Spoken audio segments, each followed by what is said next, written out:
What's going on, everybody? Welcome into episode 28 of Lobbing Scorchers. This is Ari Lillianwall, and I've got producer Noah back here with me. I Noah, came back. Welcome back. Thank you. Say what's up to the people. Man, we have the bet. You know what? We're going for record-breaking numbers today. We're going for record-breaking numbers today, aren't we, Ari? We are. Today is a very special show. We're very excited to have another guest here on Lobbing Scorchers. I believe this is our third ever guest, so another historic occasion, but this is a good one. We got Jeremiah Oshan, head editor of Sounder at Heart and host of Nos Audietas, joining the show, one of the big dogs in Sounders media. So we're excited to welcome him in, and we've got a really great and awesome Sounders game to talk about today. A week after exploding for a 5-0 win over CF Montreal at Lumen Field for their first win of the season, the Seattle Sounders have followed that up with a momentum churning 0-0 draw at FC Dallas in the thriving metropolis of Frisco, Texas. So they did not really actually carry the momentum over very well from that big win over CF Montreal. I wish we could have gotten a dub pod to bring Jeremiah on, but it is what it is. We don't shy away from the results here at Lobbing Scorchers. We talk about them no matter what they are. So we're going to dive into the nuts and bolts of that, talk about the game, do some broader takeaways, and then hit some of your questions and observations that the people sent me on Twitter, and then jump around the league for winners and losers from the match day 9 slate in MLS, as we always do. And then we're going to call it a wrap there for episode 28. But right now, let's bring Jeremiah in right now, actually, before I do my my little recap of the Sounders game. And we're just going to do a little roundtable with the three of us. I'd like to welcome in Jeremiah Oshan, head editor, Sounder at Heart. Jeremiah, thanks for joining the show, man. How are you? Good. I like that we went over what to say about my title, and you decided to go with head editor, which sounds like a title that someone might have somewhere. That's not the correct title? I think I just go with editor. You just go with editor. But I like head editor. I like that on a business card. Okay. I mean, I could go editor in chief. I could go CEO. No, head editor. I like head editor. I like that. Well, thank you for joining the show, whatever your title may be. We really appreciate the time. Excited to talk some Sounders with you. It's been definitely not the type of season that we're used to. You and I both been following this team and been around this team for a really long time. We're used to doing a lot of winning stuff, and that hasn't been the case so far this year. But Noah and I have found that it's actually generated, in a way, more interest in the team than it might if they were doing well in some ways. So it's not necessarily a positive for the Seattle Sounders, but it's definitely good for the content in a way. I don't know if you guys have experienced similar stuff at Sounder at Heart, but before we jump to this game, Jeremiah, I actually wanted to ask you, I think a lot of people listening to this, there's probably a fair amount of overlap in people who listen to this show and follow you guys over at Sounder at Heart and what you guys have going on over there. But, for anyone who may not, could you just give the nutshell of your sort of how you got into covering the Sounders, how you ended up in Seattle and then latching on with the MLS scene, and then kind of why you took to it so much and created this thing over at Sounder at Heart where you have a thriving community. You guys just went independent. How did you get into all this? Well, the short version, the version I tell usually is I first discovered the Sounders when I was getting ready to move to Seattle in 2009. I was working in newspapers at the time. I worked in the Bay Area, and in preparation of coming out here, I decided to go to a Sounders Earthquakes match, which some of our readers may remember this match. It was in 2009. The Earthquakes were in the middle of a pretty bad season. The Sounders were in the middle of a pretty impressive expansion season. I went out to, what's the name of that stadium in San Jose? Well, it's PayPal Park now, but no, the old one. What was the? I can't remember the name of it. It's blanking on me. The one at Santa Clara University, And I happened to be sitting right in front of the Sounders away, the ECS section. And I was blown away. They were cheering and singing like the whole game, and they lost. The Sounders lost that game 4-0, I believe. And it was like the biggest result of the Earthquakes that had that season. Just kind of came out of nowhere. And the whole time there was San Jose fans that were like kind of razzing, like yelling at the Sounders fans to shut up. Like literally just yelling, shut up, like the most base like insult. Like there was no creativity or anything, and they were just annoyed that the Sounders fans wouldn't stop singing. And I was really impressed by that. And I actually got into an argument with some San Jose fans because they were being so ridiculous. And anyway, that was sort of my first exposure to the Sounders. And so then when I moved to Seattle a couple months later, my wife was going to grad school at Seattle U. I quit my newspaper job, just decided to see if I could make it work in Seattle. I didn't know what I was going to be doing. And I went and I thought it would be fun to just go check out the scene. So I went to watch some Sounders matches at the Georgian Dragon. Again, was kind of blown away at the atmosphere. People were into it. I had gone to Europe. I was in Europe during the 2006 World Cup, and that was the first time I had experienced anything like that with domestic soccer, where people were just in like watching from a bar, singing and chanting and doing all kinds of stuff like that. And I was kind of hooked at that point. And then in 2010, I saw that Sounder at Heart was on SB Nation, which was a platform I knew because I was an A's fan. And so Athletics Nation was sort of where was like was essentially the first SB Nation site. And so I was familiar with the platform. I reached out to Dave Clark and just said, hey, I'm an experienced journalist. I'd love to contribute to your site. I'm not looking for payment or anything. And so Dave had started the site, a year or two earlier, and he had just moved on to the SB Nation platform. He was happy to have the help, and it kind of just went from there. And in that year, I was able to start getting credentials. Like the Sounders were really, really like gracious with allowing outlets like Sounder at Heart. At the time, Sounder at Heart was a really small site, and they let us go out to training. They let us get game credentials, and it kind of just took off from there. And it grew pretty rapidly. By 2011, 2012, we were one of the real established sites covering the team. We may have even been probably the biggest independent site covering the team by 2011. And yeah, just kind of, I was able to get full-time job at SB Nation, and I kind of moonlit as doing Sounder at Heart work during that whole time. Dave and I have sort of gone back and forth in running the site. And then last year I saw the writing on the wall. SB Nation didn't seem to be super interested in investing in soccer at that point. And I asked if we could take Sounder at Heart independent, and they didn't really resist. They sort of just let me take it, and we launched it, and it's gone really well.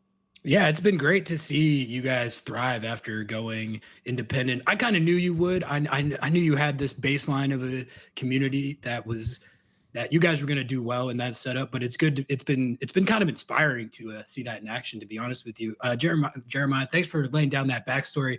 And, I have kind of a similar story of coming into the whole Sounders scene as an outsider. I'm from New Mexico originally, and then went to Western Washington, and then was trying to get into journalism stuff when I was coming out of college. And I don't know if you remember this, man, but you're kind of, you're the original reason that I made my breakthrough. My story is that I went and shadowed at the Seattle Times, and one of the guys that I talked to there was a guy by the name of Josh Mayers, who was the Sounders beat reporter for the Seattle Times at the time. And I was asking him for advice on what I should do and how to break in. And, he was saying that he was leaving the beat right then, and that the Sounders beat was likely going to go to a more experienced journalist, which turned out to be Matt Pence eventually. But he said he knew that you were departing that role at the time at your role as the MLSsoccer.com Sounders beat writer. So he gave me your contact information. I sent you an email with some of my writing samples, and you forwarded those along to a gentleman by the name of Matt Doyle, who was at the time editor at MLSsoccer.com, and he still writes for us. Obviously, everyone knows Doyle, but Doyle saw my stuff and decided to give me a chance after talking it over with Simon Borg, and that was how I got on the Sounders beat originally as the MLSsoccer.com beat writer, and my story kind of starts from there. But I think about this sometimes, Jeremiah. If I hadn't sent you that email referenced by Josh Mayers, like I wouldn't be sitting here recording this podcast right now. So I appreciate you for that, man. I don't know if you remember that, but that is it's funny. I did vaguely remember. I obviously remember writing for MLSsoccer.com, the eponymous website. That I guess is that I do obviously remember that. I covered them. I think the only full season I covered them, I think, was 2013, which was a weird year to cover, which was another weird year in Sounders history, which honestly was another year where the Sounders had another awful start, interestingly enough.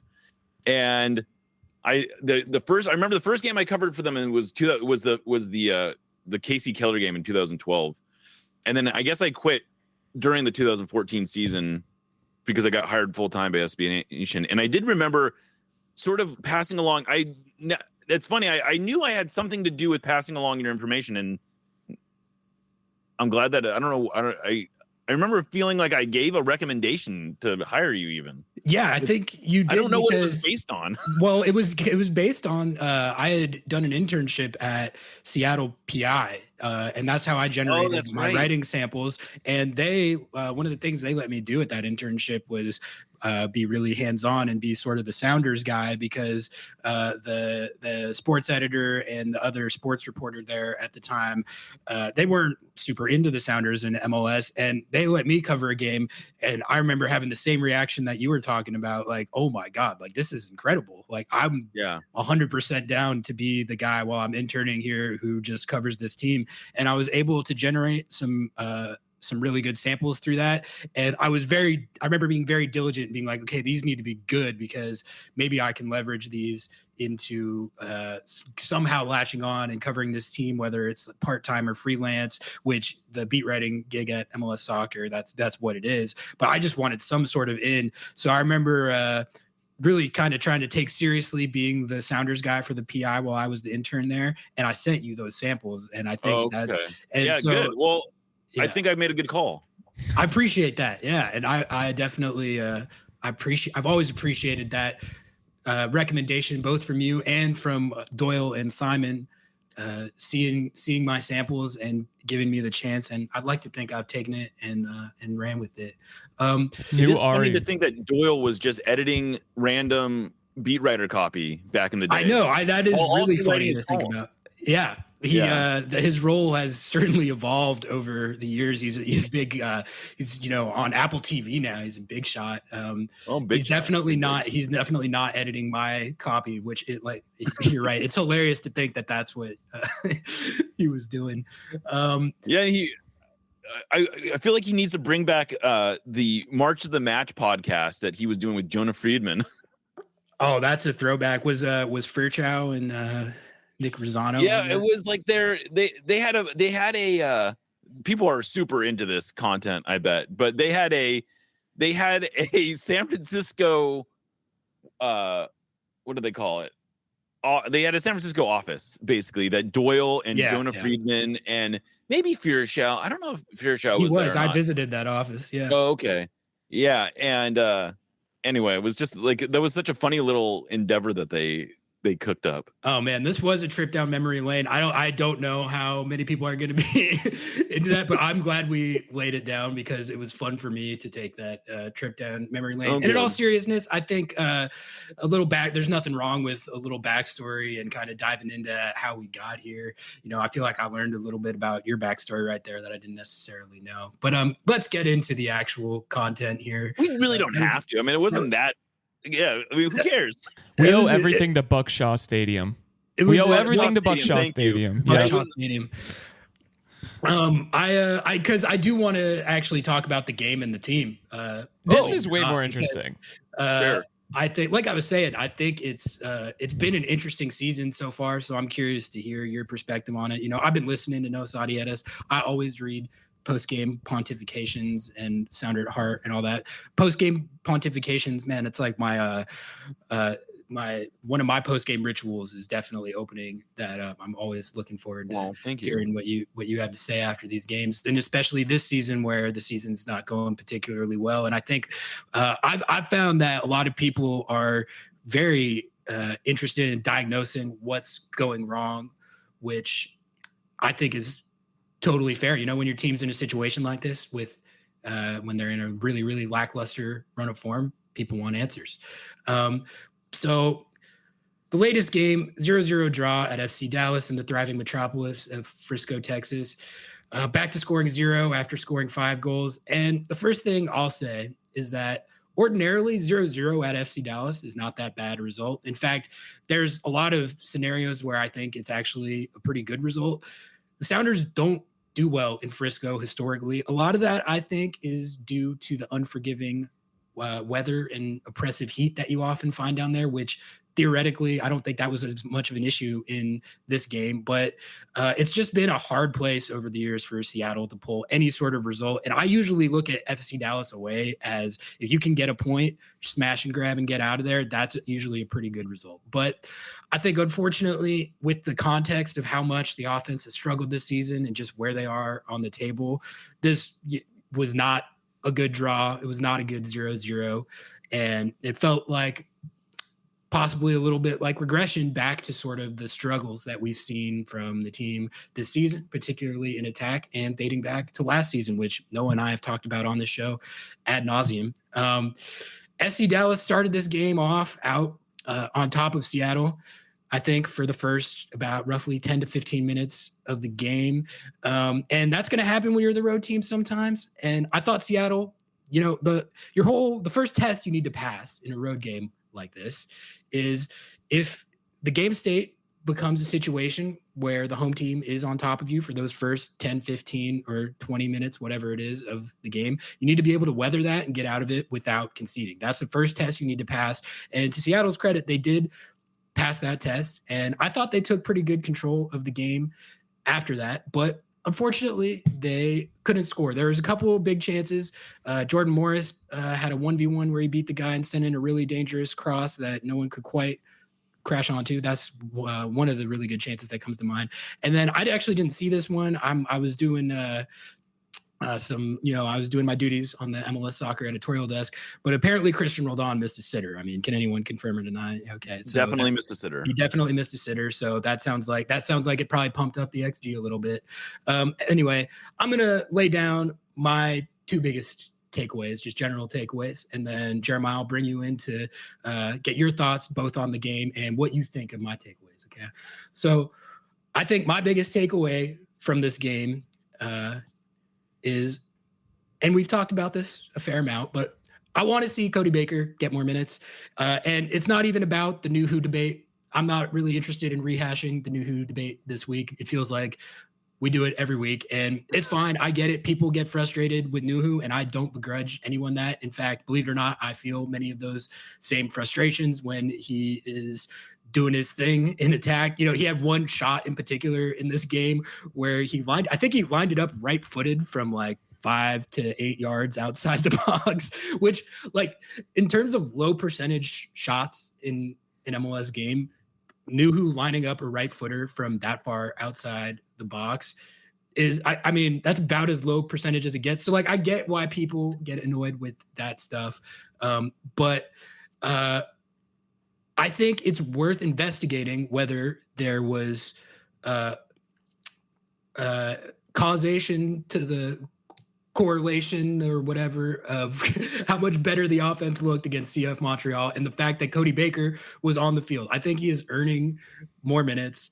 And I'm not saying that if you start him for Nuhu, it's guaranteed to turn the whole offense around and the team's going to look like they did against CF Montreal. But I think it's worth finding out because you do have a data point where the team looked incredible with Cody Baker on the field. And then he doesn't even get in this game until the last like 3 to 5 minutes of the game. So I would just like to see it tested if Cody Baker. He didn't actually play. He didn't sub on at all. No, He was he on didn't the play. bench. He was getting ready to come in and then didn't come in. Okay, so that's There were not even, enough subs, Ari. There was not enough subs. We used all of our subs. Okay, so that's good. That's a good segue to my my second takeaway, which is that, and a lot of people pointed this out in the Twitter question, so I'm sure we'll dive into it a little more. But I think I would like to see the subs just come earlier. Like, Cody Baker doesn't get in the game at all, apparently.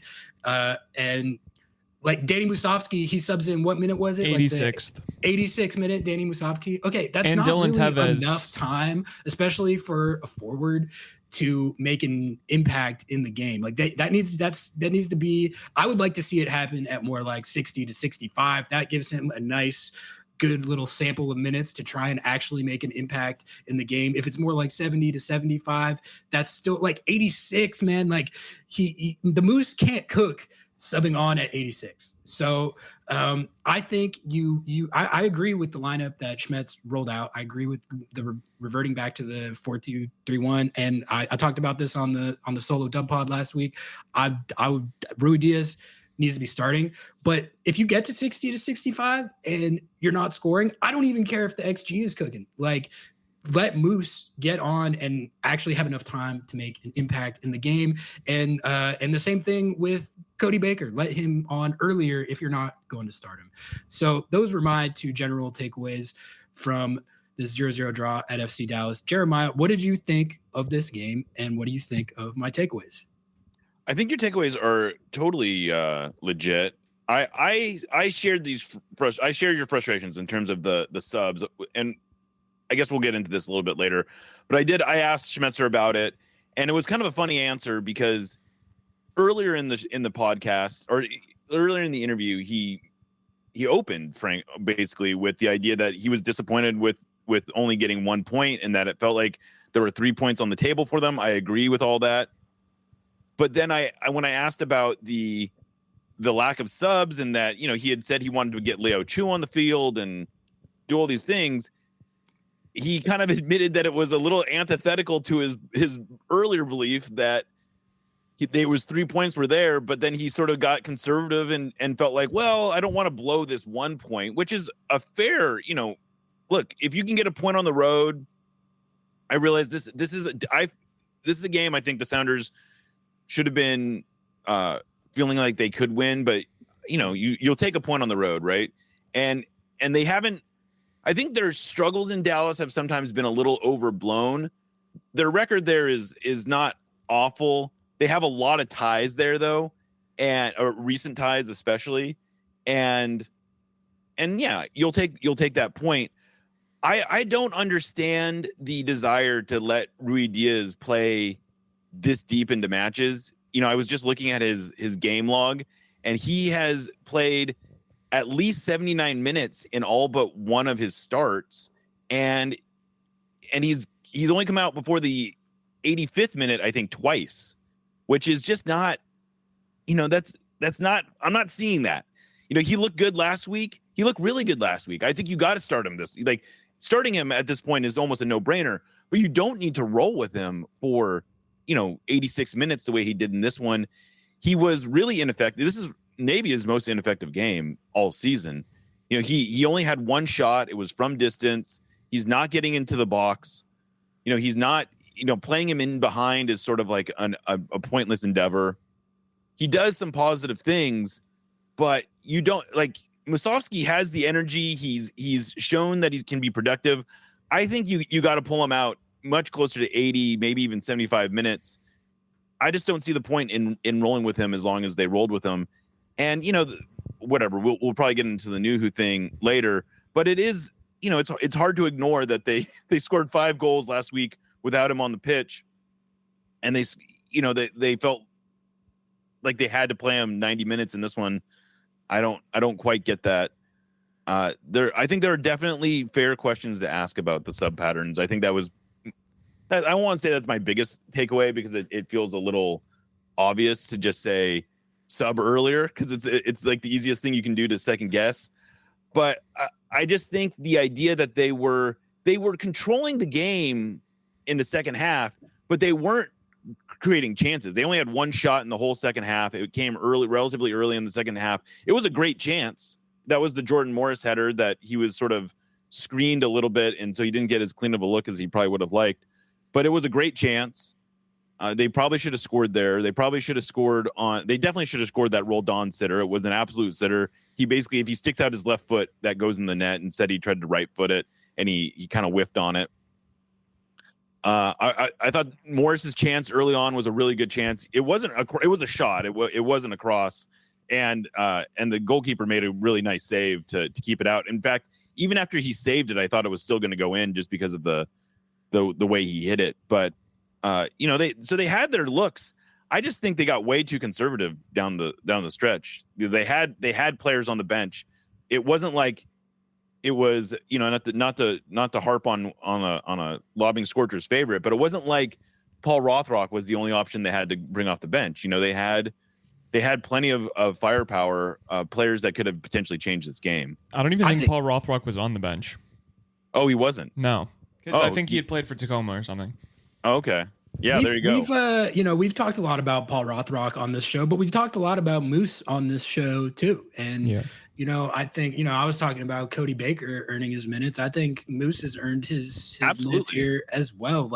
And it just I said it already, but he needs enough time to actually make the impact that we've seen him make at times this year. I mean, he's one of the only players on the team to score from open play this year. I feel like we're also skirting around the issue of how many 70, 80 plus minute games can Raul play before he breaks?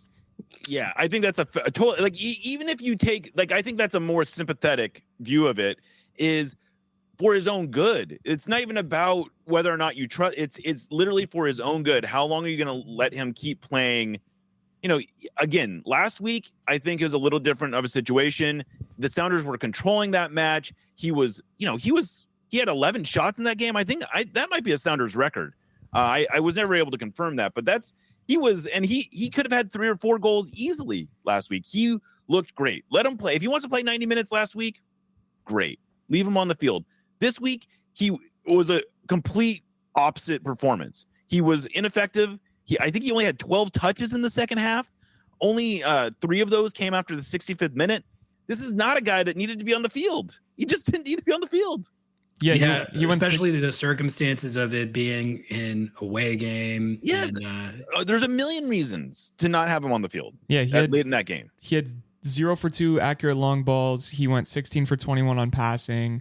He had 0.05 xG. I mean, if you take xG as a reality, but it doesn't make sense. I mean, let him play him for 45, play him for 55, sub on the Moose. 60, for that matter. But that's what I said, 60 to 65. That's what I would have done. I mean, I think that should be the standard. Unless he is absolutely balling like he was against Montreal, the assumption should be he should be coming off around 60 or 65, especially when you have a Danny Masovsky just waiting in the wings. Mm-hmm. I'm not going to sit here and campaign for Danny Masovsky to be starting, but he should be getting 20 or 30 minutes every game. There's no reason not to. Yeah, 100%. Cody Baker,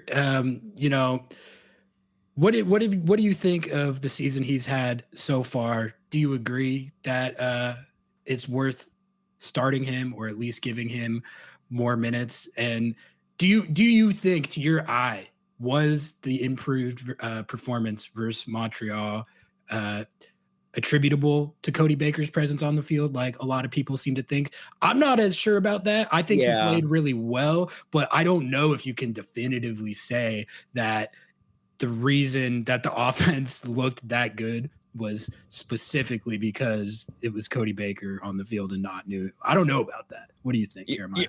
Yeah, I mean, I'm definitely a little bit more in your camp. I think it's a little bit of a causality versus coincidence kind of like, is he causing the Sounders to be so much better? That seems to be like that defies a certain level of logic. If your left back is that influential on your team, that's a bigger structural problem, I think. Exactly. That's just to jump in right there. That's right there. What you just said is my whole issue with the Nuhu debate and like how much heat and slander he seems to take. Like I said, I get the frustration, but if your whole offense falls apart because the left back is not like a good attacking fullback, that's not good. That's the issue more than the player. Okay, but right. Anyway. And like this idea that if the Sounders just played a back three, that all of a sudden knew who would be, it would like everything would cook perfectly. I'm pretty skeptical of that one too. If for no other reason than you're talking about bringing in a left wing back for an attacking player, essentially at that point. But yeah, I think there's an argument to be made that Cody Baker could have started this game. I think there's an argument to be made that he should have come into this game earlier. I don't, but I'm also reluctant to just blame Nuhu's performance on, and yeah, he took a 20. I mean, he took that shot. As soon as he took that shot yesterday, I was pulling my hair out. Like, what are you doing? He's wide. He's open, but that's a chance. The Sounders had extended possession, or they were working possession. There were other passes available. I don't know what there should be a no. Nuhu never shoot. Just don't. No. You don't need to shoot that.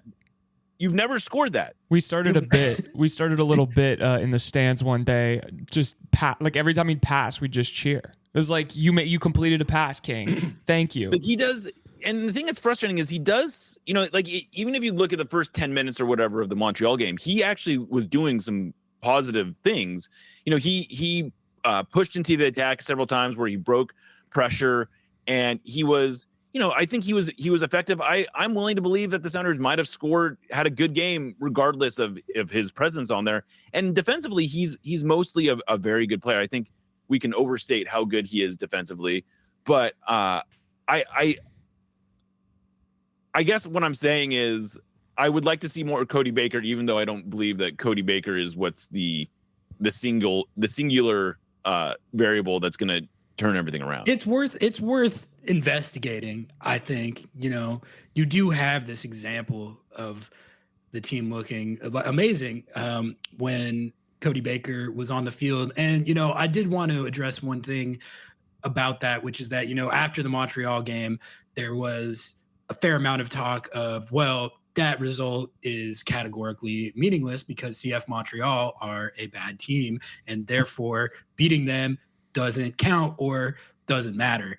Right. I addressed that on the solo dub pod, which is that, that's when you're playing an inferior opponent. The Seattle did exactly what that you're supposed to do.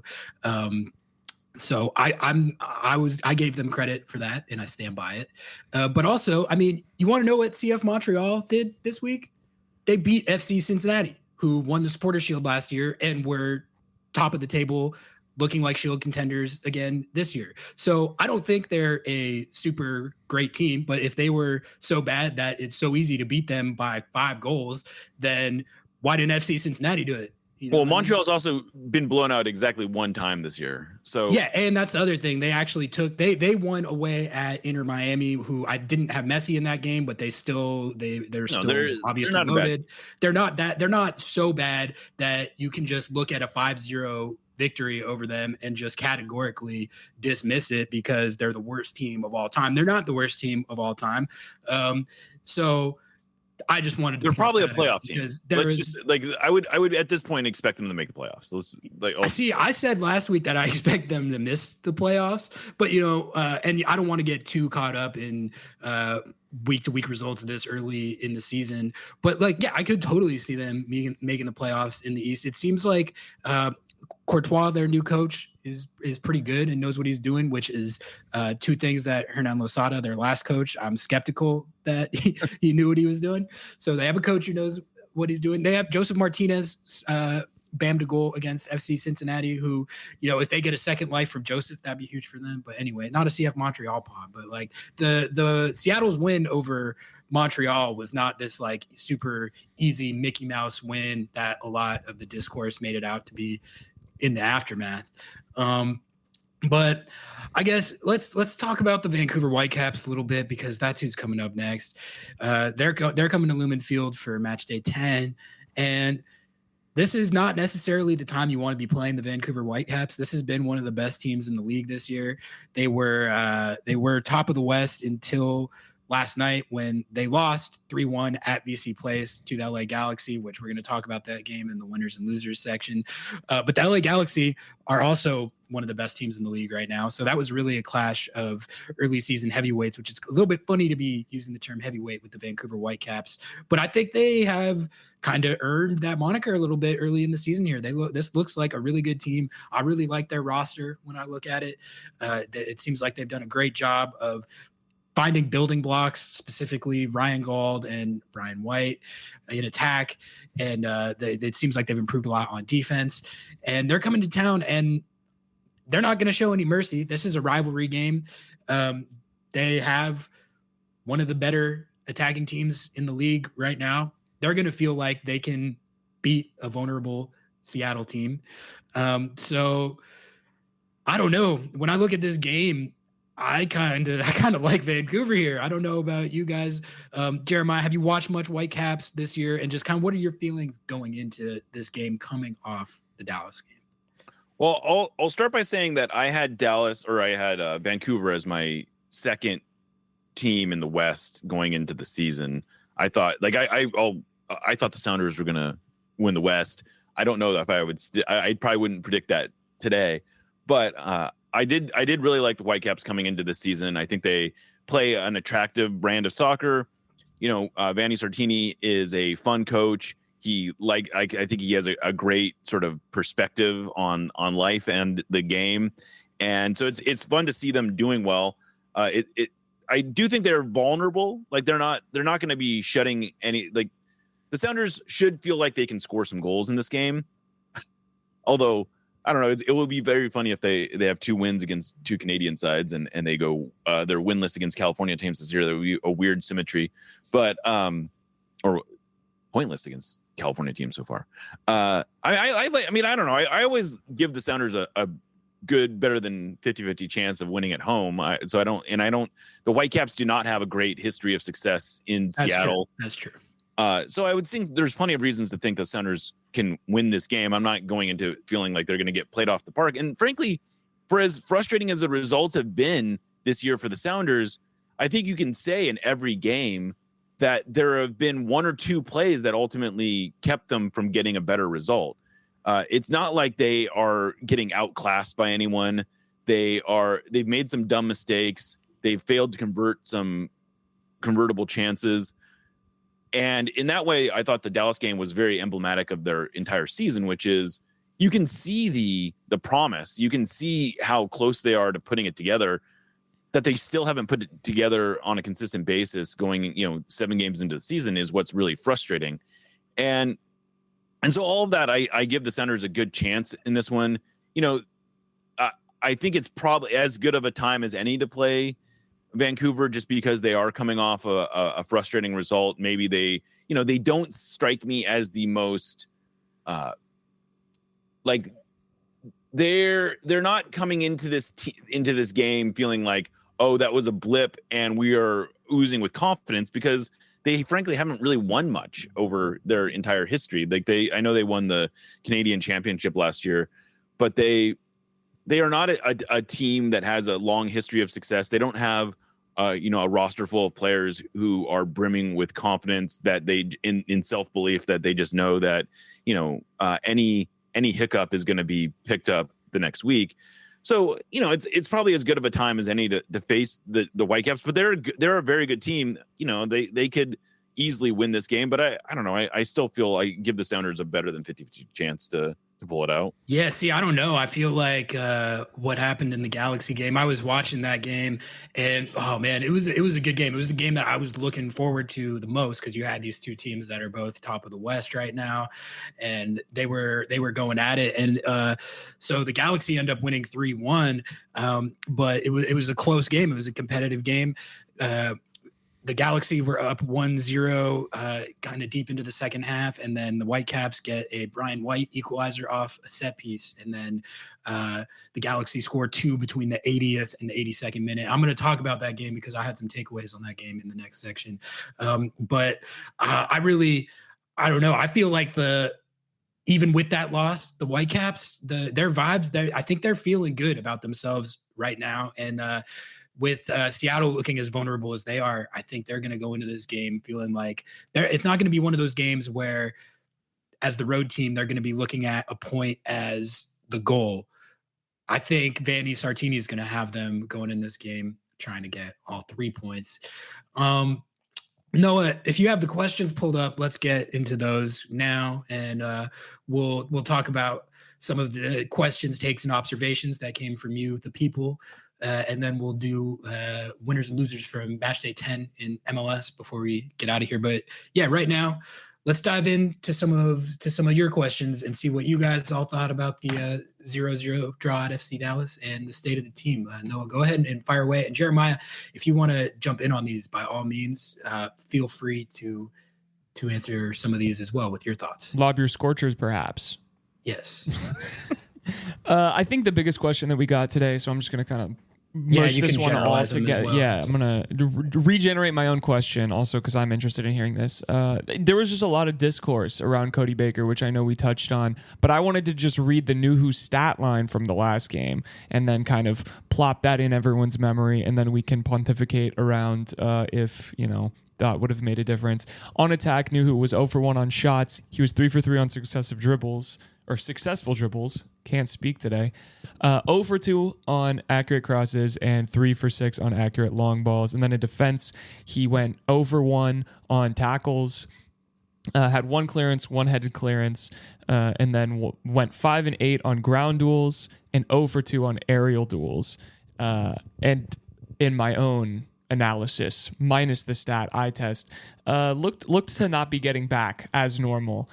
So yeah, I think the biggest question is, what does Cody Baker have to do to even just get on the field? And why is Brian so insistent on continuing to play Nuhu when us non-coach folks are very interested in seeing a new look? Because I think a lot of what this gets judged on is not necessarily the stat line for an individual game, but how the defense is playing as a unit. And they got a clean sheet in this game. And there is a long history of this team playing at a high level on defense with Nuhu in the starting lineup. They have won multiple trophies with Nuhu as a starter on this team. Their defense was historically good in some ways last year. They kept a lot of clean sheets. They remained as competitive as they did and got second in the West because of their defense, and Nuhu was a part of that. So all these things with the Nuhu debate, I get that he's an easy target and he's frustrating to watch an attack and he offers nothing in attack and the left side of the attack becomes, those are all valid points and I do agree with them. But I feel like the flip side of it, of what he does bring to the table, gets lost in that. And I mean, look, I know a lot of people aren't going to agree with me on this, and this isn't a popular take.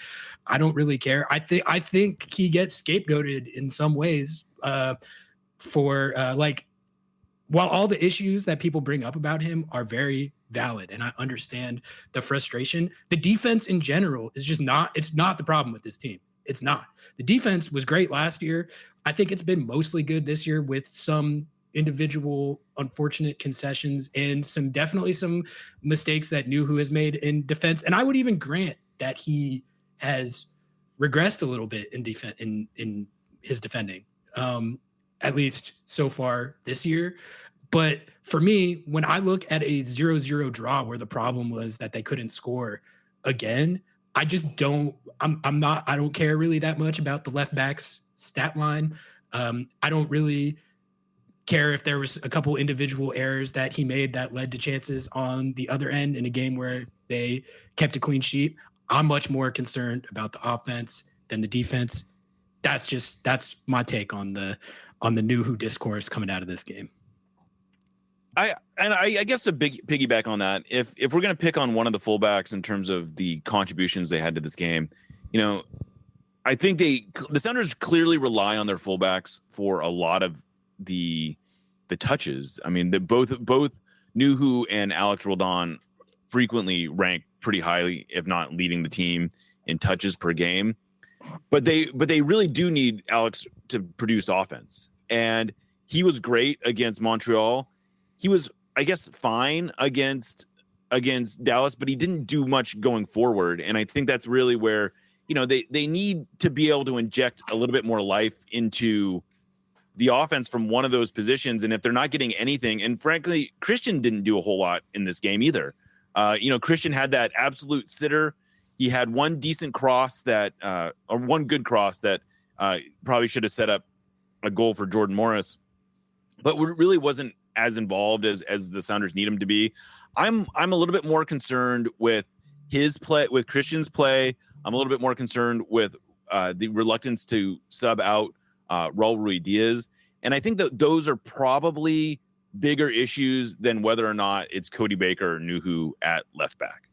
And to be fair, Alex Roldan put up basically the exact same numbers that Nuhu did in terms of, attacking play and attacking crossing and accuracy and all of that. So I'm lobbing my take here because I have to, because I feel like I'm dying on this mountain.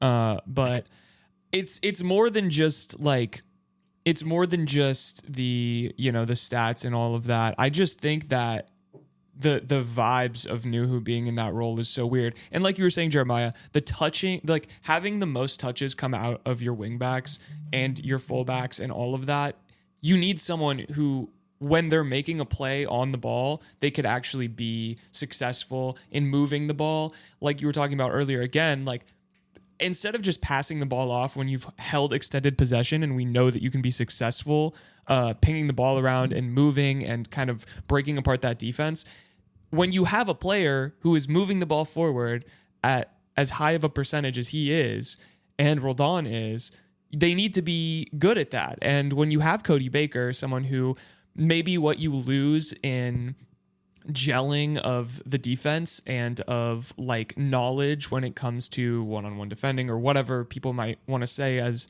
Nuhu's benefit, you gain in attacking movement and connecting passes. So when your entire formation relies on your wing backs to distribute, why in the hell would you ever play a player who cannot do shit in the attacking the attacking part of the field? That's just, I don't know, that just blows my mind. Also, No, I understand what you're saying, though, and I think you are speaking for a healthy segment of the fan base with some of those concerns. And I don't mean to dismiss those concerns. I think it goes back to kind of the point Jeremiah brought up earlier, which is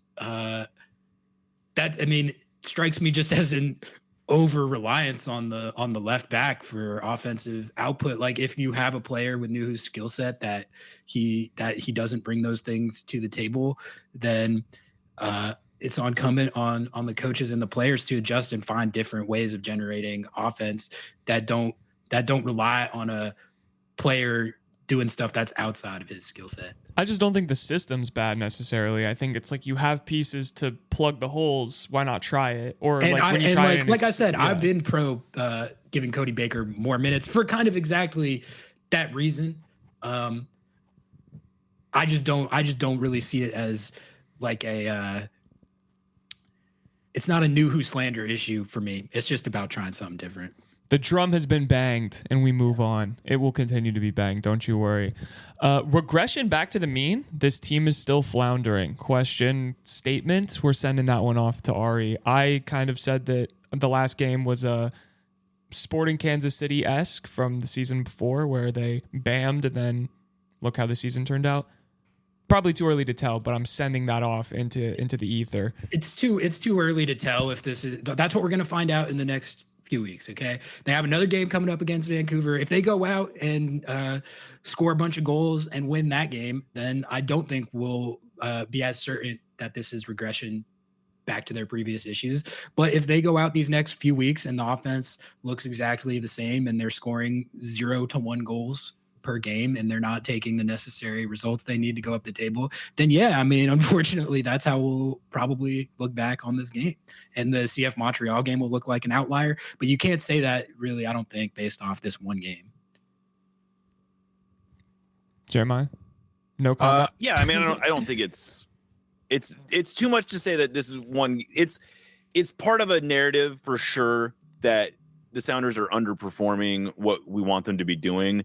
I don't know that this game in particular has me particularly more worried. I'll be much more. Either way, next week's game against Vancouver was going to be much more telling. If they had won this game 1-0 or they lost this game 1-0, ultimately, I think the more telling result is going to be what happens in Vancouver. And then they have this huge road trip coming up with DC and Philadelphia. And in the next few weeks, one way or another, we're going to find out a lot about this team. Like all of a sudden the games are going to start coming really quickly, and we're going to be our opinion of this team is going to be less valid, and the results are just going to be what they are. And let's not just actually push away the fact that this team still got a point on the road in Dallas, which has historically been a good thing to get a point on the road. So that is we do have to acknowledge that. I think it's easy to just push that aside, but they did get a result. They did get a point. That's a good thing. So does anyone repeatedly contribute to the name-wrecking all-stars as so often as Warren Barton does with Ruby Diaz in parentheses? I know Warren Barton is a boon for the All Botch Name 11, which is a bit that I've been doing for many years, where every time a Sounders player's name gets butchered on the broadcast, I've created a whole lineup of them. Some of the greats over the years include Kevin Leardom, Sebastian Fry, Eric Freiberg, Jovian Jones, Rudy Diaz. There's been a lot of them. Ruben Torres was in there. It just I don't think that it necessarily happens to Sounders players more than any other team, but since I started cataloging them, it happens. It feels like once every couple of weeks, and I know broadcasting is a hard job, but some of them, like Sebastian Fry, how did that happen? I don't know. It's just not his name. But there was, I noticed that too, Noah, that Diaz was getting a lot of play on this broadcast, which I've heard him called Rudy Diaz before, and I've also, there was also one of my all-time favorites. I just remembered this was someone called him Paul Rudy Diaz, and just the, that's what we call Paul Rothrock. Yeah, exactly. So, Good content for the all botched name 11 for this one. Thank you to whoever pointed that out. I gotta just say though, Warren, I don't think there's any announcer in the catalog in the Fox Sock or in the Apple TV universe who is less prepared and has more reliance on cliches than one Warren Barton. His agent must be doing amazing work to make sure that he's not just getting jobs, but he's getting this guy was working the World Cup last year. Amazing work by his agent. I'm just, he must get paid by the minute. He every time the play-by-play announcer thought about a pause, Barton was in with a nonsensical observation that had very little to do with what was actually going on, and it looked like he was just reading from his list of cliches. My favorite was he starts talking about, the Sounders have been not great in attack. Jordan Morris hasn't even had a touch yet in this game. He had at that point he had a shot across and 8 passes, and I was like, are we watching the same game? No, he's not. I mean, he was insistent that Omar Gonzalez is one of the best center backs in the league. They were losing their mind over the Sebastian Lletget header as if it just absolutely was like a gimme goal, and without acknowledging that Fry pretty much it could have been a goal. Don't get me wrong, but Fry had it covered. He was well positioned to. I mean, I don't know. It's just all over the place. It just Warren Barton is for me just he has to be the lowest ranked announcer that Apple's employing. Ari, I think we found a new job for you. I think we need to get you an agent and get you cooking, because if this guy can get jobs consistently, I don't know. That could be pretty fun. I don't want to contribute to the all botched name 11. I know if I got on the mic that I would realize what happens. Hey, listen, there'd be some sick clips though. You doing some cool slang terms there. This wasn't brought up, but I wanted to ask about it because Jeremiah reminded me here. Fry's performance was awesome. I feel He's like been good the last 2 weeks. He had the save he made against TF Montreal. I forgot to talk about it on the solo dub pod, but that was a huge save. And there was like a little bit of debate earlier this season because Andrew Thomas played pretty well and saved a penalty. Like, ooh, is Fry's job under siege? But I think the last couple weeks have kind of tabled that. Yeah, that's exactly what I wanted to know because I felt like people were banging that drum and then radio silence now. Where are the haters at? They get quiet. No hate to Vargas, but why sub off Atencio instead of Obed after seeing so much success with Atencio JP duo last season? Jeremiah, you want to hit that one? I mean, I thought it was a reason. My assumption is that the Sounders were just going off of the performance yesterday. Vargas was, I thought, really good in that game. You know, Vargas, I know, is sort of a divisive figure also in the fan base, and I get it. I was also very frustrated that he continued to start over Atencio last year. I think I would consider myself one of the bigger Atencio stans out in the world. But I was totally fine with this particular sub. I know the Sounders generally believe that Obed and JP are more complementary of one another. I don't know if I totally agree with them on that, but in this game, Obed was having a better match than Josh, and I had no problem with that sub. I think Obed has looked a little better the last couple weeks. The thing I wanted to see from him is, I feel like he holds his own out there, but for a player that's clearly as talented as he is and has the pedigree that he's developed, I would just like to see him, impacting games more, getting on the stat sheet more. I know he has the ability to be a guy who picks up assists at the very least, even though he's maybe not that goal dangerous a player. So I loved seeing him get a secondary assist, and that's the kind of step I want to see him taking. And if he shows that he's taking steps like that, he's got to get his minutes because he's a very talented guy. Yeah, I agree. Just based on FootMob rating, which, take it or leave it, Atencio had a 6.4 and Vargas had a 7.7. He was the number 2 in terms of rating on the team, just behind Fry. So he was one of the best field players, I would say. So if you're gonna look at that, that's basically how it goes. Yeah, I don't know. I think that's probably all of the good questions out there, honestly. I didn't get that many. I haven't been getting as many since the Sounders stopped losing these games, and they've taken a win and a draw. Now no one wants to ask the questions. But anyway. I can lob one more. I got one. All right, go ahead. I'm conspiratorial, and I don't agree with this, but I'm going to lob it anyway. Okay. New crest. It ruined this club, guys. What are we doing? Rebrand. See, this is what happens when you rebrand. I mean, I think I like the Galaxy brain, where you're going with that. I think the problem is that a lot of the issues that we've been talking about, especially on offense, they date back to the old crest. So I don't know if the timeline exactly matches up with that conspiracy, but I like where your head's at.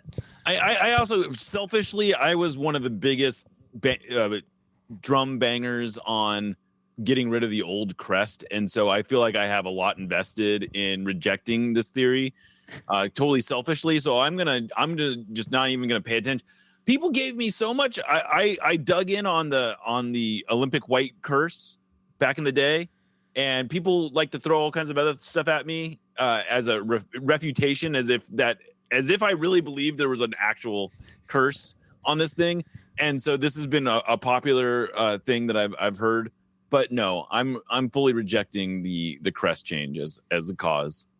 I loved that Olympic white kit, so everyone else can I thought it was can fine. Shove it, dude. That's one of my faves. I mean, the fact that here's the I get into this a lot. Are you talking about Olympic white or heritage white that you like? I like both. I love the heritage. I think I was talking about heritage. Olympics, the one with the green. Was a fine kit. The heritage white was the one that had the collar. Yep. The Olympic white was just the plain white tee. Yeah, but it had the green trim, right? With the it did have green trim. You're right. And that was the Dempsey rip up the notebook red card jersey. You're correct. How do you guys not like that? That shit rocks. That's Well, my. But they were wearing the green shorts with that one. See, that's Which the thing. is If they'd even been more wearing unhinged. green shorts, I would have, I could have got behind it. My favorite Sounders kit of all time was the black one that they had. That Nuclear Orca. Yeah, and that was the first year I Pitch covered black. the team. So I love that kit. Which is just All right. Well, if we're good on questions, let's dive into some around the league stuff a little bit. Jeremiah, you good to stick around for a couple more minutes for this? All right. Thank you, man. Appreciate your time. Thank you to everyone who submitted questions. I'm going to continue to crowdsource those after I think every single game, and we'll talk about what you guys have to say about the team. You know, I always want to take the pulse of the streets and figure out how people are feeling, especially during a kind of tough time like this. I think it's interesting and important to see how the people are feeling. Well, I got to tell you, from one content producer to another, there's nothing quite like readers sourced questions to help flesh out your ideas. So I'm a big supporter of allowing the people to have a say, just because it makes your job so much easier. It really does. And you know, I think the Sounder at Heart comments section, there's some blazing hot takes in there, but there's always actually some genuinely good takes in there. And then people, whenever I dive into it, I'm always struck by some people will pop off for like 1.4K words. But it's like, I love that passion, you know, it's like, it shows how much they care. I will say, just to digress a little bit, when the lineup came out, someone said, I can't believe we're just playing for a point. And I thought that was the funniest comment, because it was literally the exact same lineup they started in their 5-0 win last week. Now, it ended up playing out 0-0, so I guess maybe they knew something I didn't. But nothing about that lineup struck me as bunkering and just playing for a point. But I digress. I mean, maybe they're talking about Nuhu over Baker. That's exactly that was in fact their entire premise. Listen, he's the one. Yeah, exactly. Baker is the one. Between bunkering and playing for 5. Okay, so let's jump into winners and losers from match day 9 in MLS, and I'm gonna do a historic first here to lead this one off and see what you guys think. I have a club here that's going to be the first club to ever be named both a winner and a loser on the same episode of Lobbing Scorchers, and for that honor, and we're gonna do a little bit more of a general discussion briefly about CONCACAF Champions Cup after this, but the club is Inter Miami. They're in the losers section this week because they bombed out of CONCACAF Champions Cup to CF Monterrey, and that was, I mean, this team was supposed to win CONCACAF Champions Cup, like straight up. They were not supposed to go out when they went out here at the hands of a CF Monterrey team, which is really good. But you know, Inter Miami, they're supposed to be that team with the roster that they have assembled. And I really thought Monterey of the North is what I've heard them refer to. I thought they had a great chance to win this competition based on how I've seen them play at times since they signed Messi and the Barca boys. But they're also in the winner section because they did take a 3-2 victory over Sporting Kansas City, the club of professional wrestling enthusiasts, at Arrowhead Stadium on Saturday. Messi scored a banger. Luis Suarez scored a game winner, and they're still like top of the table and looking like Shield contenders. So there's a lot to unpack with Inter Miami right now. There's kind of a duality at play with how they bombed out of CCC, but how I thought that Sporting Kansas City game. All right, I mean, I'll give you my first takeaway. They went down in that game 1-0, and then I think they were down 2-1 as well. They had to come back to get that win, and when they went down, the discourse immediately was maybe this team is just not very good and not as good as everyone thought it was. I thought they were, and they have no defense, and the Barcelona boys are old, and maybe they're just bad. You know, I saw a little bit of that, and as soon as I saw all that discourse starting to surface, I'll be honest, my first thought was like, I'm not buying into this really at all. I know that they bombed out of CCC really badly, and that I'm down to make fun of them for that. I think Inter Miami's failures are comedic in nature, but I still kind of stand by my initial evaluation of watching that team with all their pieces in place, which is that like when they have the Barca boys healthy, They play attacking soccer at a level that I really just not. I don't think I've seen an MLS team hit. You could put those crazy dominant LAFC teams up there. They have some competition, but it's it's electric to watch when they are at their peak form. And I thought this Sporting Kansas City game was a good example of how even when they're a bad defense, and Messi just scores a banger out of nowhere which he's been doing his whole career, obviously. But and then they Suarez scores and they win the game. He has the most goal contributions in the league, I think, both in regular season play and then if you factor in Champions Cup as well. Their ceiling is inherently different than any other team in the league, and I don't really think any differently on that, just because they lost in Champions Cup, which is admittedly embarrassing, but they didn't have Messi in the first leg of that series. I think if they do have Messi in the first leg of that series, they probably win that series, and a lot more of their issues are going to be due to whether they can keep these guys healthy rather than what their ultimate ceiling is when they have their roster fully in place. So anyway, if anyone's got any Inter Miami takes coming off this kind of duality of results, submit them now. I'll just say that I think that this week illustrates pretty fairly what Miami is, which is when they are at their best, they are almost without question the best team in the league. Like if they have everyone available and firing, nobody, like their ceiling is higher than every other team in the league. I don't even know if that's a question. I don't think that was ever really a doubt, frankly, at the beginning of the season. But for those of us who were saying pump the brakes on the expectations a little bit, I don't think it was about their ceiling. It was about, well, what's this team's floor and how much can we really expect all these 30 plus, 35-year-old players to play? Like if, Messi's going to miss games, that's reality.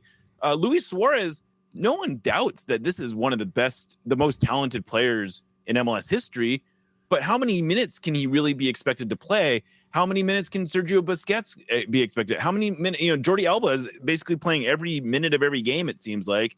Is that something that we should really expect? And as it is, they have all these injuries that are going to start, that are presumably, and these are to their younger players mostly. So what happens when these older players start getting hurt?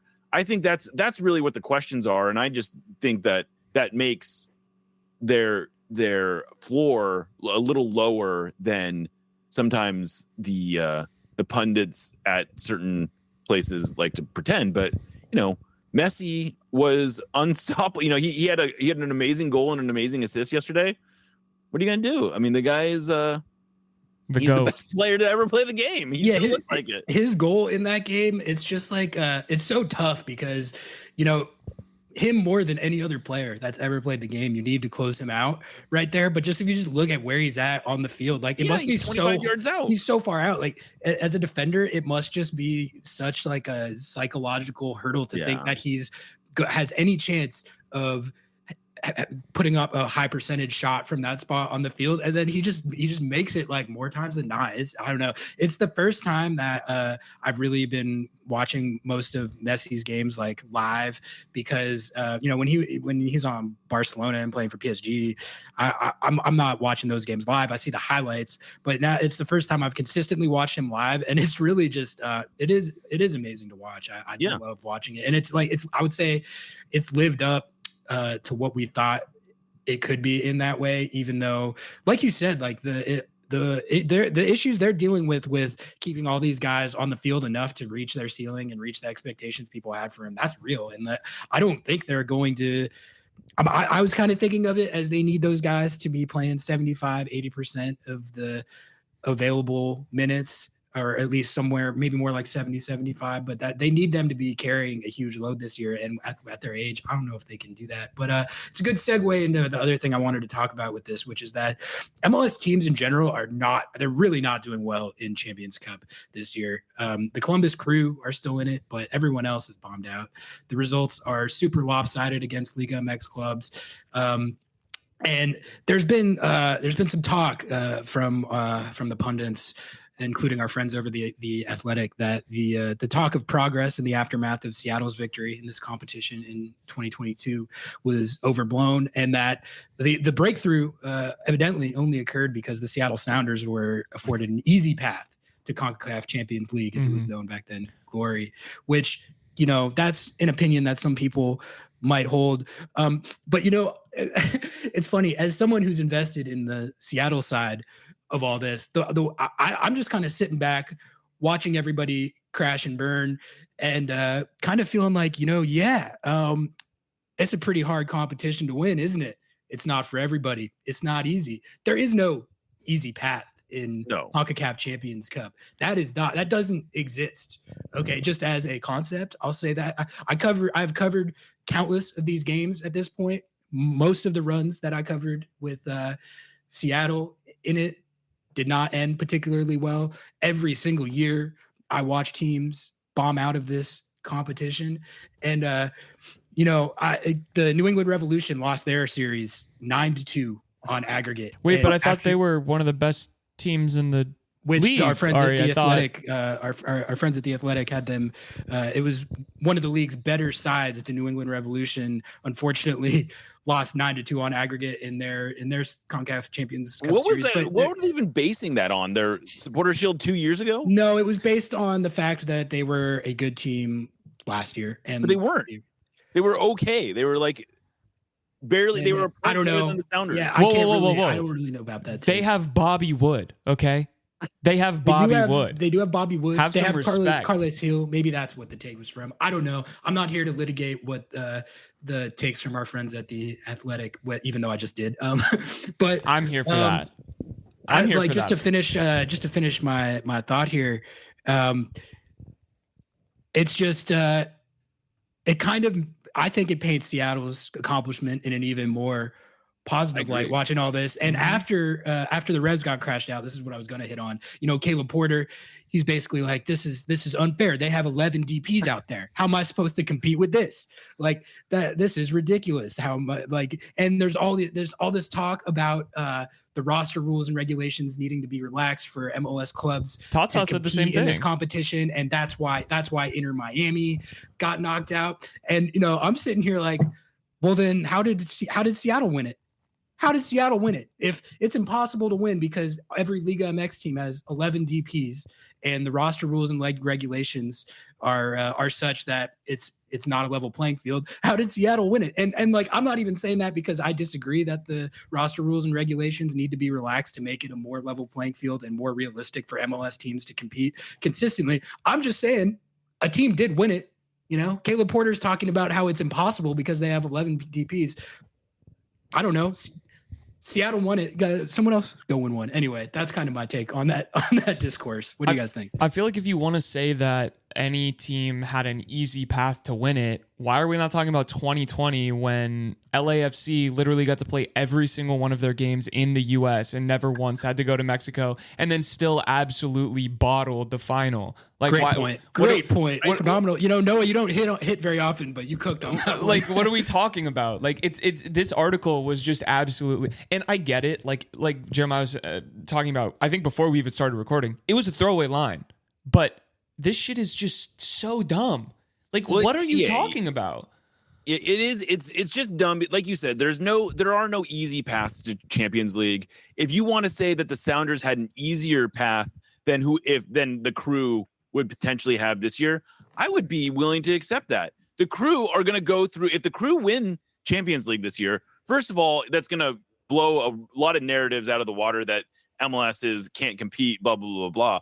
But they will go through an absolute murderer's row if they win this. I don't want to take anything away from this year being a particularly challenging year for MLS because all the big teams, like one of the more MLS teams got into the Champions Cup this year because it's expanded, but it also opened the door for more Liga MX teams to get in. And as a result, all the big Liga MX teams got in at once, which that does not happen every year. There is a crapshoot nature to who qualifies for CONCACAF Champions League, Champions Cup, whatever, every year. And it's true that when the Sounders got in, they're the same, they didn't have to play a Monterrey, they didn't have to play Tigres, they didn't have to play America. Okay, fair enough. They didn't have to play those three teams, but they played a very good León team. They played a Pumas team that was decent. Let's also not forget that when Toronto failed to win Champions League, they played Chivas, who was one of the worst teams in the league in Liga MX the year that they lost. So it's not like every year is not created equal. And by the standard of previous Champions League winners, I think the Sounders road stacks up very favorably in terms of difficulty. That's one issue. But this year's tournament is a particularly, potentially bad reflection on MLS, because like the reality is that the top 3 or 4 teams in Mexico are still really, really good. They still spend a shit ton of money. They still can field, 11 designated players or whatever the equivalent of that is. And that's always sort of been true. The best teams in Liga MX are still better than the best teams in MLS. Okay. I don't think that's really a question. The question has always been, has the gap shrunk between everything else? And I think it is. I mean, I think Leagues Cup was probably a good indication of the fact that as a whole, the leagues compare pretty favorably. But, Monterrey is spending $100 million on their roster or whatever. 100%. And like, I definitely, Steve Cherundolo was talking about this after LAFC's classic, getting bounced out of Champions Cup too. And I think it's kind of the MLS coach thing to do. After you get bounced out of Champions Cup, you go to your press conference and you light it up by talking about how it was impossible for you to win because of the roster rules and regulations. That's all well and good. And I don't disagree that the most important step to actually meaningfully closing that gap to where there's not a gap anymore is going to be more even spending. I don't debate that. But I just think it's funny when it gets talked about how it's impossible. And like, right. And like, as as someone who's invested in Seattle, I'm not going to lie. I really don't mind sitting back and watching all these other teams crash out of it, including Inter Miami, who, like, I just talked about how I think they have the highest ceiling and play some of the best attacking soccer, the best attacking soccer of any MLS club that I've ever watched. And they couldn't even do it. So it's kind of, I'm just saying, I think the whole thing is kind of a boon for Seattle. It's just funny to write that again. Let's not pretend that when the Sounders won it, that it was some kind of easy path. Like, they still went to Mexico, played legs, did not lose a game, had positive GD plus 10. What was it? It was like 12 or 13 or something at the end. They dominated the tournament. I'm pretty sure, I looked this up. I'm almost positive the Sounders had the best goal difference in Champions League history the year that they won it. They were done. I mean, they were done. Like, we should not turn this into trying to diminish. And that's what kind of was frustrating about that whole thing, is that it sort of diminished the Sounders' accomplishment with just a complete throwaway line without giving any sort of real attention or analysis to it. And I think it sort of distracts from the issue, which is there is a gap between Liga MX and MLS, and you can write off the Sounders as a one-off achievement, but all the qualifiers need to be thrown out, because every team benefits from every team that's won Champions League benefits in some way from the path, from some degree of that's the nature of a cup competition. Yeah. You can't, that's beside the point. Let's focus on how did the best teams in MLS close the gap to the best teams in Liga MX? And that's a much more relevant and interesting conversation that somehow didn't need to be, just cast off that way. But even if you do want to look at it in terms of strength of schedule or whatever type of thing, the Sounders have never had the easiest path to win the whole thing. Absolutely. So it's silly to be the first club to do it in the modern era was basically just handed it, when it's go back and look at every single tournament that they've ever played and then rank them by how you would strengthen them. And I'd probably say the Sounders are middle of the table, if not upper middle. I agree. Totally agree. So sorry, Athletic, you've been blasted. You've been scorched. We love our friends at the Athletic. I tried to get them to come on. Is provided all of us with content this week. That was like a 2 to 3 day saga. A lot of takes were dished, and I always enjoy, and I find the discourse entertaining, and they really, I think they unintentionally just threw gasoline on a fire with that, and I thought it was entertaining. Moving along with winners and losers, we went on a tangent there, but I wanted to dive into that, so I'm glad we hit that. So, but we'll make these last ones pretty quick and then get out of here. But one of my other winners from this week, LA Galaxy. I mean, okay, they were already my favorite team to watch in the league, even more than Inter Miami. I think I really love their front four, but Joey Pates We did MVP power rankings for MLSsoccer.com, which is something that we start doing at this point in the season. I was looking at the little spreadsheet where the votes were. A lot of people have Luis Suarez number one. That's fine. I decided I was putting Joseph Paintsil, number one in my MVP power rankings because I've been watching a lot of Galaxy this year, and his stats weren't crazy when we were doing this voting, but he is a game changer for them. He is exactly, both him and Gabriel Peck, I think, were really good signings, but watching Joey Paints, I mean, the degree of influence and impact that he's having on these games for them it's incredible. In this game against the Whitecaps, it was tied 1-1. The Galaxy had done what the Galaxy do. They choked an equalizer. It was 1-1. Joey Paints gets a goal and an assist between the 80th and the 82nd minute. The goal, I'm telling you guys, it's Leo Chu if he had consistent end product and was super goal dangerous. I mean, like imagine if every time Leo Chu made a run down the flank, he either created a dangerous opportunity for a teammate or had a pretty decent chance of taking a dangerous shot and scoring a goal himself. That's Joey Paints. And the Galaxy are flying. Like this game was a perfect example. Like they give up this equalizer and then they just immediately strike for 2 goals. And Ricky Puig was very influential in creating these, and at least the first chance as well. He got the primary assist on Joey Paint's first goal. I just think we might be talking about the best player in the league right now. Forget Lionel Messi and Luis Suarez and Hani Mukhtar and Cucho. Like Joey Paints is my guy, my favorite player in MLS right now. I don't know if you guys have watched as much Galaxy as I have, but like you gotta tune in to the Joey Paints show. I'm telling you, it's riveting television every week. I have not watched as much as you have, but I see where you're coming from for sure. I've seen the highlights of him. He's been outstanding, and it does seem like he's the biggest variable that is come into this team and turn them from, kind of a little bit of a joke to a very competitive. There's still the LA Galaxy. Like I said, the concession in this game, I was like, oh my God, that is just classic LA Galaxy. I think they've conceded 12 goals this year. So I think that's part of what makes them such a fun team to watch is they have this like turbocharged attack. That's the best in MLS besides like this side of Inter Miami. But they just still they love getting bammed on.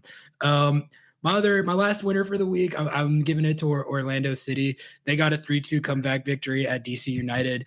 Duncan McGuire scored the game winner on a breakaway, and I don't know if you guys saw this, but vintage Nico Ladero assist on that one. He put in the exact type of pass that the Seattle Sounders really haven't been hitting that much this year.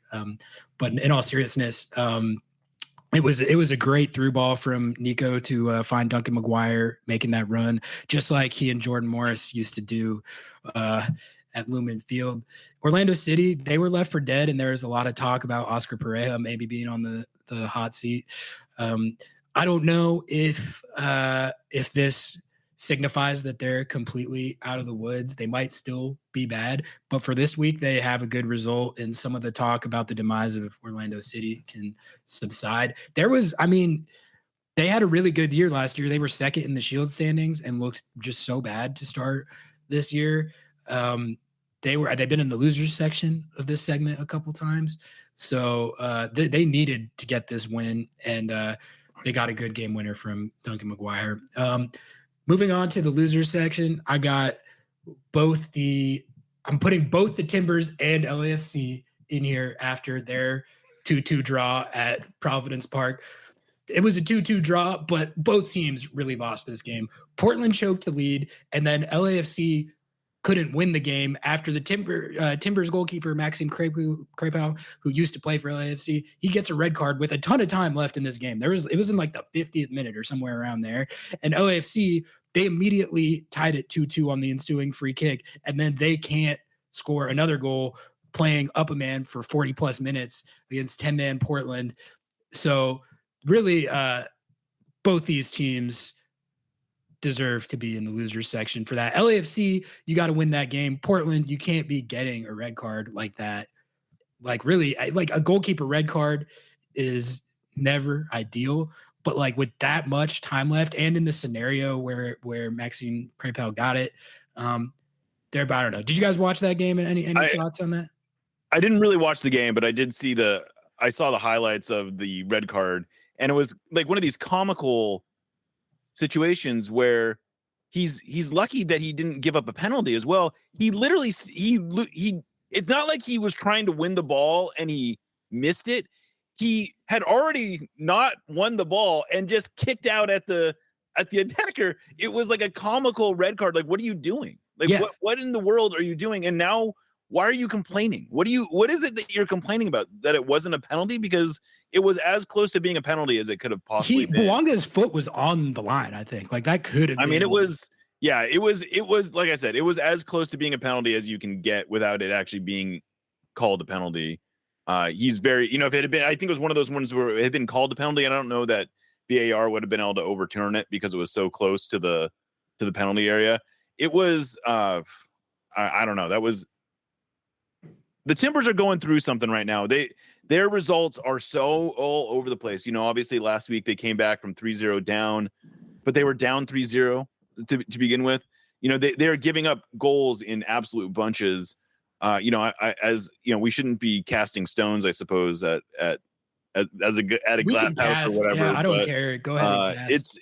They are on a roller coaster ride this year. That's for sure. They are. Like, the Phil Neville era started off blazing hot, and it looked like they might be onto something, but it really hasn't. They haven't really sustained it. Like you said, their results are all over the place. I think they're winless in 5. Evander, he did his bit, though. One of the weirdest designated players I've ever. He did it again. He did it again. Just like, no impact on the game, really doesn't really look that good, and then just comes out with the most insane goal you've ever seen. Yeah, he's I don't know what to make of.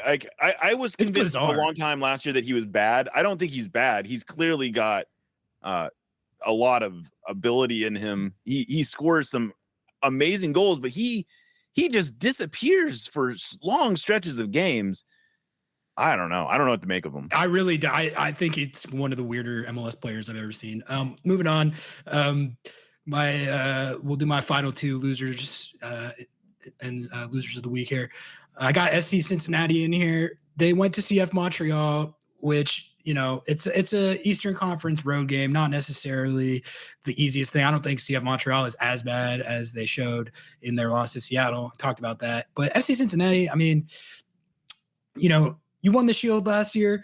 You're supposed to be a Shield contender again this year. And I think the thing with FC Cincinnati is they won the Shield last year, but this kind of the storyline was there's a ton of like 1-goal wins, like a lot of 1-0s, a lot of 2-1s. And I think what people were questioning were, can you sustain that many results like that? Or do you eventually have to be able to take it 2 teams and get some multi-goal victories and not kind of rely on squeaking by like that? And I think this is an example of how hard that is to sustain. And I think FC Cincinnati is still one of the best teams in the league, but I don't know if they're going to be on that Shield pace this year, because a game like this it shows that they live dangerously with how they took those results last year. And then finally, the New England Revolution lose 2-0 at New York City FC. I mean, according to our friends at The Athletic, this is one of the better sides in the league, but realistically, I'm not really seeing that right now. They look like one of the worst teams in the league. And it's like, when they hired Caleb Porter, I was like, all right, this is a guy that, I think his press conferences are pretty funny, but he's won a couple MLS Cups. He has experience in the league. It makes sense. I mean, the Caleb Porter era, it could not have gotten off to a more disastrous start, could it, Jeremiah? Oh, what do you mean by disastrous? Do you mean wonderful? Wonderful for us as outsiders, but disastrous for Robert Kraft and the I don't know. I don't know. He's Caleb Porter is easily one of the most entertaining press he's just his lack of self-awareness is just amazing. It's amazing. I love him. I love him too. Absolutely. I thought it was like after they lost 9-2 on aggregate in Champions Cup, I was like, I can't wait to tune into the presser, because like if you're a Caleb Porter L presser, if they lose by 1 goal, he's going in there and he's like, we outplayed them drastically. We were the best. We were the better team on the day. We might be the best team of all time, but We just happened to not convert our chances in this game, and the other team got lucky, fluke goal. We should have won. That was an easy dub. We fumbled it, but we're the greatest team I've ever seen. That's a Caleb Porter L presser. A Caleb Porter presser after a 9-2 aggregate defeat. It's like, all right, well, how do you really spin? You can't really go in after a 9-2 and be like, we were the better team. We should have won that. They got 9 goals.